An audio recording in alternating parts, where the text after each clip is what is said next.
Alhamdulillah katsiran thayyiban mubarakan fihi kama yuhibbu rabbuna wa yarda. Asyhadu an la ilaha illallah wahdahu la syarika lah wa asyhadu anna Muhammadan abduhu wa rasuluh. Allahumma shalli ala Muhammad wa ala ali Muhammad. Alhamdulillahilladzi bi ni'matihi tatimmu shalihat.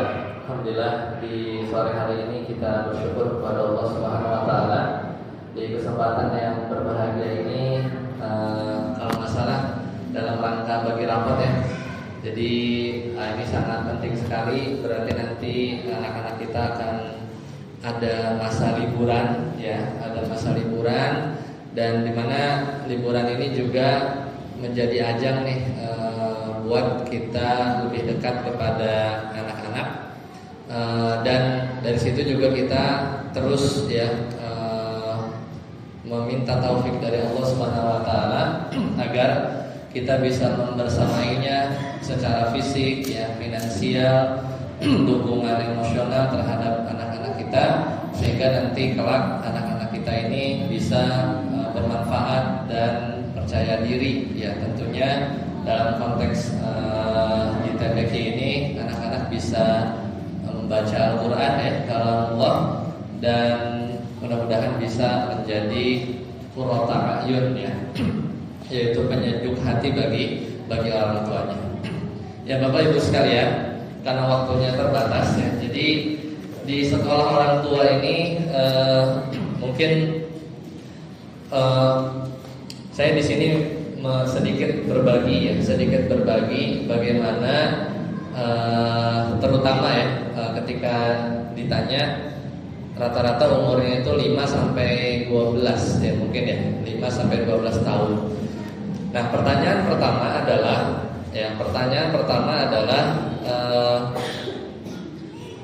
apa yang harus anak kita bisa di umur ini? Ya, mungkin 5 ke 12 ini jauh ya. Mungkin kita bagi 5 sampai 7, 8 ya, 5 sampai 7 atau 5 sampai 8, 9 sampai 12. Kita bagi 2. Tapi apa yang pertanyaannya adalah apa yang harus anak kita bisa di umur ini? Ada yang bisa jawab? Harus bisa ngapain kira-kira anak kita di umur ini? Ada yang tahu? Apa?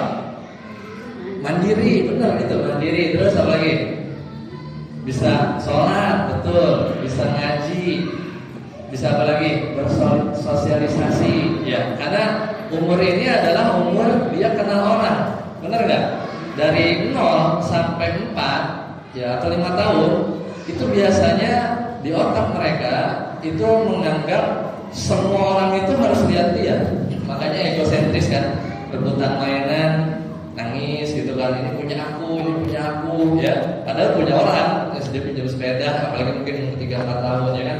Semua yang dia tahu di otak dia yang masih berkembang, pokoknya semua itu harus lihat aku gitu ya. Umur 3 tahun, 4 tahun tuh masih kayak gitu. Lah, ketika dia ketemu ya di pengajian, di TPQ, ternyata ada orang yang lebih tinggi dari dia. Ada orang yang ternyata dia tuh dikenal enak yang main sama dia. Atau mungkin masuk ke sekolah ya, ternyata lebih banyak lagi ya, ada kakak kelasnya, ada orang-orang lain. Nah, maka secara naluri, secara ya sunatullah, anak-anak di umur 5, 6, 7 sampai 12 itu mulai memikirkan siapa dirinya. Kalau kita mungkin orang tua sudah selesai. Saya adalah pekerja kantoran, ya, saya adalah guru. Udah jelas, sudah punya jati diri lah. Kalau orang tua ya harusnya ya. Saya orang tua tinggal di sini. Di masyarakat mungkin saya aktif sebagai apa. Tapi kalau anak-anak di umur ini dia baru mulai mikir siapa dirinya. Gimana cara mikirnya? Mereka itu sudah mulai bisa bandingin dirinya dengan diri temannya. Gak usah dibanding-banding. Dan ini adalah ya mungkin kesalahan kita sebagai orang tua ya, apalagi anak-anak kita ini ada banyak, misalnya 3, 4, punya kakak, punya adik yang sering berantem ya. Sering berantem gak? Yang cewek sama laki, pokoknya berantem. Dan disitulah mulai mereka membandingkan dengan sendirinya. Dan Allah Subhanahu wa taala itu memberikan pengetahuan, memberikan kemampuan bagi anak-anak di umur segini untuk membandingkan dirinya dengan diri orang lain secara otomatis. secara otomatis. Contoh, misalnya ada anak kita laki-laki nih, ya dia nyemplung main, ya kan, main bola, dia akan melihat, ih ada yang jago ternyata, ya kan, oh dia nyetak gol lebih banyak daripada saya. Dia pulang ke rumah, dia cerita ke orang tuanya, si Anu ya, dia jago banget main bolanya, gitu ya. Pasti begitu. Atau misalnya, ya, makanya di umur segini kita nggak boleh melabeli anak. Ya. Kalau anak kita salah, usahakan yang kita pisahkan antara subjek sama perbuatan dia. Misalnya anak kita dia agak nakal, kita bilang, kamu jangan dorong temennya ya. Atau jangan sampai kita bilang, kamu anak yang susah diatur, enggak. Tapi, oh kamu jangan dorong ya teman kamu, perbuatan itu tidak baik. Oh kamu, jadi dipisah. Jangan melabeli anak. Karena kenapa? Karena di umur segini anak-anak itu lagi mencari jati dirinya. Kalau kita terlanjur ngomong misalnya, oh kamu anaknya ribet, oh kamu anaknya males, gak kayak anak itu, ya, maka dia akan nempel tuh. Oh saya tuh anaknya begini. Ya, dia secara tidak langsung akan mulai melabeli dirinya dengan mungkin gelar-gelar yang kita beritahu. Nah, masalah yang sering timbul biasanya di umur-umur ini itu anak tuh mudah menyerah, ya. Kadang gak banyak minat, ya. Kadang susah dimotivasi, misalnya sholat nih, sholat. Kadang juga anak gak mandiri, ya. Kadang anak juga tidak mandiri. Dan ini adalah masalah-masalah yang sering terjadi. Nah, tugas pertama di anak-anak di umur ini intinya adalah bagaimana dia itu bisa kenal siapa dirinya dan dia bisa membandingkan dirinya itu dengan teman-teman sebayanya. Dan ciri atau jangan sampai anak kita itu gagal di umur ini. Kalau kita gagal ya mendidik anak atau mungkin kurang maksimal mendidik anak di umur ini, maka apa yang akan terjadi di umur setelah 12, misalnya 13 kan masuk SMP tuh, 13, 14, 15, itu dikhawatirkan anak itu kurang rasa percaya dirinya, ya, kurang mungkin merasa inferior, ya, rendah diri, sehingga nanti rawan untuk dibully temannya, atau nggak punya inisiatif, males, ya, dan seterusnya. Ya. Nah itu yang biasa terjadi. Nah oleh karena itu, nah ini satu yang diingat ya, ini satu yang diingat. Jadi anak kita ini pastikan bahwa nanti kita kan ini kan mendidik anak ini tahunan dan benar, nggak ada sekolahnya. Kadang kita nggak bisa mengandalkan tips-tips parenting yang lewat di status WA teman kita atau lewat di Instagram lagi scroll, oh harus begini, besok lupa, yakin. Nah, memang harus belajar, harus catat, harus tanya ke yang ahlinya. Ya, dan yang paling utama, yang ini bisa diingat lah, ini harus bisa diingat di umur 6 sampai 12, intinya anak itu harus bisa beradaptasi dengan lingkungan. Nanti kan bagi rapat gak cuma di sini nih, di sekolah, tanya ke gurunya di sekolah, anak-anak saya sama teman laki-lakinya gimana? Anak saya dengan teman lawan jenisnya misalnya seperti apa? Itu pertama ditanya. Kemudian percaya dirinya naik gak? Kalau misalnya dari kelas 1 masih dianterin, kelas 2 belum mau maju ke depan, kelas 3 udah mulai mau, kelas 4 ternyata udah bisa pidato, dan seterusnya, berarti di sekolahin itu, di sekolah SD atau apa itu berhasil, ya, karena dia sudah mulai muncul percaya diri, Nah, kenapa begitu? Kita dulu mungkin nggak ingat waktu kita kecil digembleng sama orang tua yang mungkin ya begitulah, ya, orang bilang VOC ya kan? Oh, mendidiknya mau versi VOC apa yang kayak siapa? Yang artis itu Nagita apa?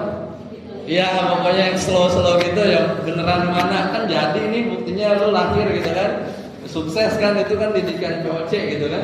Nah tapi apapun itu, sejatinya manusia itu punya kebutuhan ini, ya, kebutuhan psikologis, ya, rasa aman ini didapat dari rumah Bapak Ibu.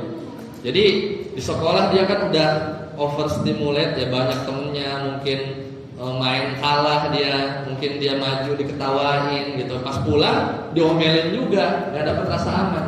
Sedangkan rasa aman ini didapat di rumah. memiliki rasa cinta, percaya diri, dan aktualisasi diri. Dan ini terjadi sampai kita udah gede begini. Kalau kita ya nggak mendapatkan 5 ini, kita mungkin hidup mungkin di umur 30, 40 punya gangguan mental mungkin. Kita kayak sering mikir besok gimana, khawatir. Mungkin kita nggak dapat rasa aman dulu waktu kecil. Ya mungkin kita susah nih bergaul. Orang tuh kadang bilang kan ada yang extrovert, ada yang introvert. Ternyata dua-duanya ya itu sesuatu yang Allah kasih, tapi dua-duanya bisa bersosialisasi. Orang introvert sama extrovert itu cuman gimana dia mau ketemu orang banyak apa enggak. Tapi bersosialisasi itu adalah skill yang lain.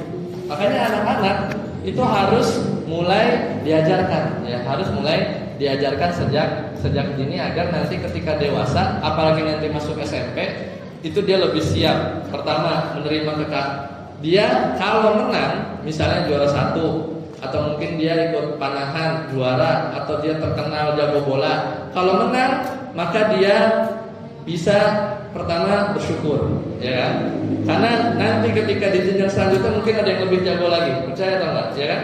Nah, kalau dia kalah di umur ini kita didik, kalau kalah dia harus bisa bangkit lagi, ya. Namanya itu resilience. Jadi kita ini kadang kan mungkin ada masanya pandemi ya. Kita nih orang gede nih, pas pandemi kemarin di PHK misalnya. Kita ada jiwa bangkit kan, kita ngolah apa jualan apa, itu kan daya juang, ya. Itu dilatih di umur ini. Jadi biasa misalnya dia kalah atau misalnya gagal atau mungkin dia bosen, misalnya nih liburan nih tantangannya nih. Kan biasanya sekolah ya. Dia liburan gimana nih? Main apa ya? Ngorek-ngorek apa lah? Apakah dia pindah ke gadget? Apakah dia cari permainan baru? Apa dia pergi aja main sepeda? Nah itu adalah daya juang untuk membuat dirinya itu terus beraktivitas. Makanya orang-orang psikolog umur 6 sampai 12 ini disebutnya itu adalah fase industri. Apa ibu-ibu? Fase industri. Jadi anak itu kayak industri. Industri itu kan menghasilkan kan? Ada yang masuk pabrik, bayangin pabrik, ada yang masuk, ada yang keluar. Begitulah anak di umur 6 sampai 12. Makanya disebut ini adalah fase industri, di mana si anak itu merasa dirinya itu bermanfaat. Dia pokoknya lari-larian lah. Atau mungkin dia ikut ini ada hasilnya, begitu. Dan dia dikenal dengan ciri khasnya sendiri. Makanya di sini cikal bakal anak-anak kita itu kelihatan spesialisasinya. Mungkin ada yang sukanya matematika, ada yang sukanya fisik, renang. Nah itu kelihatan di sini. Kalau udah kelihatan, kalau ada rezeki, dilesin lah apa. Misalnya ada yang suka renang, ada yang sukanya bela diri, maka disitulah kita bisa melihat karakteristik anak. Nah, kemudian, bagaimana stimulasinya? Ya, umur anak-anak di umur segini. Nah di sini tadi saya bilang, anak umur segini paling anti dibanding-bandingin. Kalau kita, kenapa paling anti dibanding-bandingin dan gak suka? Karena mereka udah dengan sendirinya Allah kasih, dia tuh ngebandingin sama temennya. Kalau temennya lebih tinggi dia bilang, dia lebih tinggi daripada saya. Oh temennya lebih galak, lebih ngeri, jadi bandingin, oh saya lemah, gitu kan? Itu udah otomatis. Makanya pelabelan yang harus kita munculkan itu ya kamu anak solehnya, ya kamu rajin. Dia jadi akan mulai menyerap betul label-label itu. Karena di luar sana 8 jam dia sekolah itu tiap detik tiap menit itu dia bandingin sama kakak kelasnya, bandingin sama adeknya. Makanya muncul kan misalnya ada yang aneh sedikit, misalnya mohon maaf, misalnya ada yang rambutnya keriting lah, ya kan? Dia komen ya. Ada mungkin ya ada apalah gitu tanda lahir, dia kan akan bandingin ya, di umur ini. Makanya itu udah otomatis. Nah, dan mereka karena dia lagi fasenya sering-sering coba, maka yang diapresiasi itu bukan hasil. Yang diapresiasi itu adalah usaha seremeh apapun usahanya. Ya. Kadang dia cuma datang nunjukin hasil karya yang mungkin daun dia tusuk-tusuk sama dia nemu besi atau apa, oh ini adalah ini, udah kita apresiasi aja. Ya, kadang misalnya dia udah capek-capek gambar, yang kadang kita ini gambar apa sih gitu kan, pokoknya pura-pura aja lah, oh bagus gitu. Diapresiasi usahanya. Karena yang dinilai itu bukan hasil, ya. Yang nilai itu bukan hasil. Nah, di sini anak kita tuh harus bisa menerima kekalahan. Kadang kan yang bikin gak mood gitu kan, yang gak enak itu adalah ketika anak itu misalnya ya entah dijauhin temennya, atau mungkin tadi lah menerima kekalahan, ikut lomba tapi misalnya nggak menang, itu bukan masalah. Tapi yang penting adalah dia mulai berani. Dan di sini adalah kalau anak itu bisa nyebutin kekurangan saya apa, kelebihan saya apa, itu udah ciri-ciri dia siap untuk masuk ke jenjang selanjutnya. Dan ini kalau anak-anak ibu bapak sekalian di umur mungkin 9 tahun, 10 tahun, tinggal 2 tahun lagi dimaksimalin. Kalau baru 5, 7 itu mulai kita biasa ngomong yang baik, ngelabelin yang baik. Kalau dia nakal, pisahin antara nama anak ibu nih ya, kalau dipanggil kagak nyaut-nyaut ya, sama perbuatannya.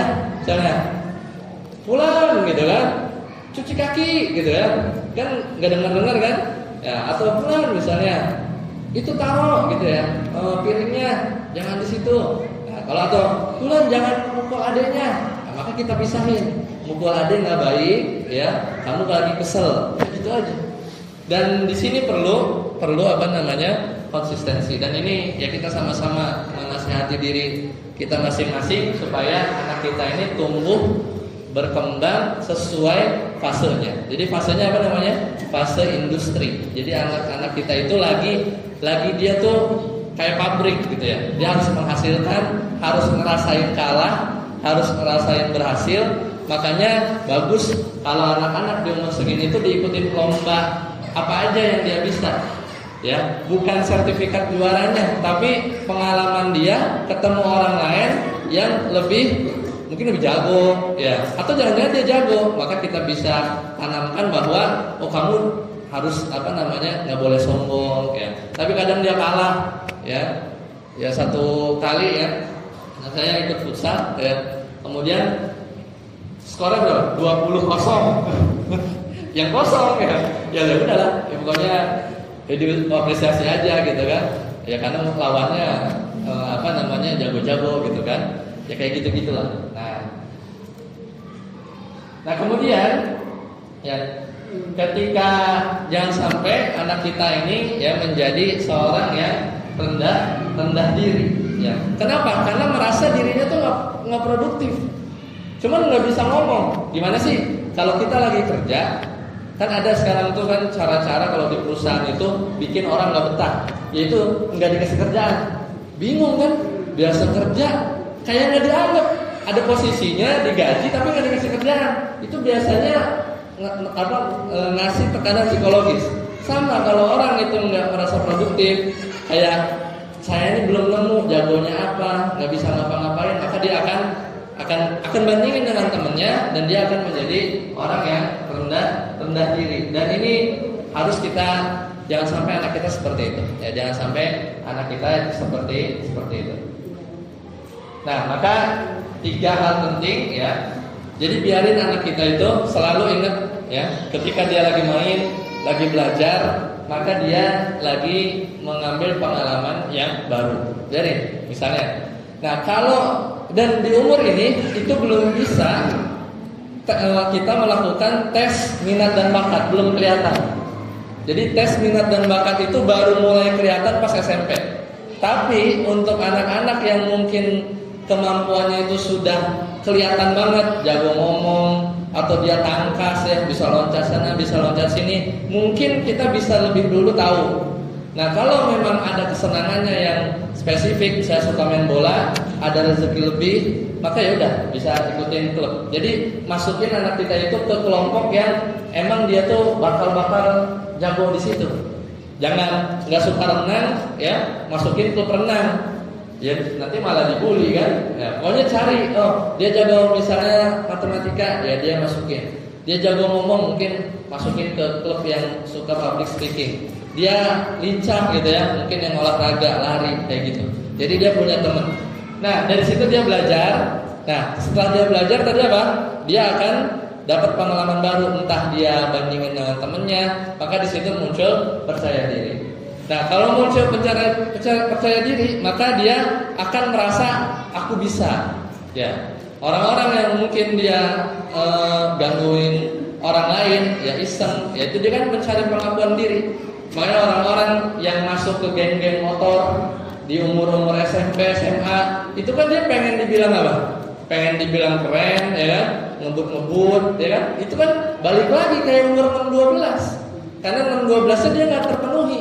Dia, aku punya apa nih, jago apa? Akhirnya masuk ke SMP, SMA, kebetulan ketemu temen yang begitu semua, ya udahlah, main-main serulit lah gitu kan.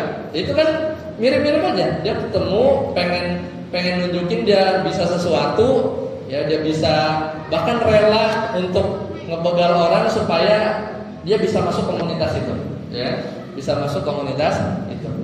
Nah, dan nanti di situ dia belajar respon lingkungan. Makanya kalau lingkungannya baik, apresiatif, ya. Jadi kalau misalnya di TPA lingkungannya enak, dia bisa nggak bisa dipuji usahanya, ya, apresiasi, ya, dengan biasanya itu ada student of the month, ya, siswa paling baik akhlaknya, siswa yang paling rajin datang ke TPQ-nya, kayak gitu-gitu, maka dia akan menumbuhkan rasa-rasa percaya diri. Dan di rumah bisa juga dilakukan. Dia setelah bisa cuci piring, makanannya sendiri, kita apresiasi, ya, naik tahapan, ya, naik tahapan. Ya, demikian itu mungkin secara singkat, ya. Mudah-mudahan ini secara general, ya, kita tidak masuk banyak ke mungkin kisah-kisah para ulama. Namun di sini saya sampaikan, ya, kita sama-sama berusaha dan meminta taufik dari Allah Subhanahu wa taala, karena mendidik anak ini susah. Kenapa? Karena pahalanya gede. Kalau mendidik anak gampang, sukses semua, ya pahalanya kecil, ya. Bahkan Nabi Nuh aja nggak bisa bawa anaknya, itu susah. Jangankan Nabi, ya. Ya, anak kita bukan kayak anak Nabi Nuh, dan kita bukan kayak Nabi Nuh juga, kan? Ya, maka kita perlu banyak berdoa. Dan lagi-lagi anak itu, ya, pada dasarnya, ya, dia diberi taufik sama Allah, dia bisa soleh, ya, dia bisa mampu, karena kita hanya dititipin. Makanya kita berusaha mengambil langkah-langkah, ya, belajar teori-teori, mengaplikasikan sesuai kemampuan, dan kita senantiasa berdoa berharap anak kita ini kelak jadi anak yang soleh dan solehah. Dan itu perlu waktu yang lama, makanya pahalanya banyak. Karena ini adalah ibadah, maka sekali lagi kita niatkan kepada Allah semuanya. Anak kita berhasil, ya mungkin bolehlah kita kasih tahu kakek neneknya, saudara-saudara berhasil, tapi mungkin tidak untuk berlebihan, untuk ya kita pamer-pamerkan gitu, ya. Atau mungkin membuat ya kita lupa bahwa ini kita sedang ibadah didik anak kita. Jangan sampai kita terlalaikan atau digoda oleh setan pada hal yang seperti itu. Ya, semoga yang sedikit ini bermanfaat. Mungkin saya akhiri dan kita bisa sambung lagi di lain kesempatan. Fastabiqul khairat, kita tutup dengan doa kafaratul majlis. Subhanakallahumma bihamdika asyhadu an la ilaha illa anta astaghfiruka wa atubu ilaik. Assalamualaikum warahmatullahi wabarakatuh.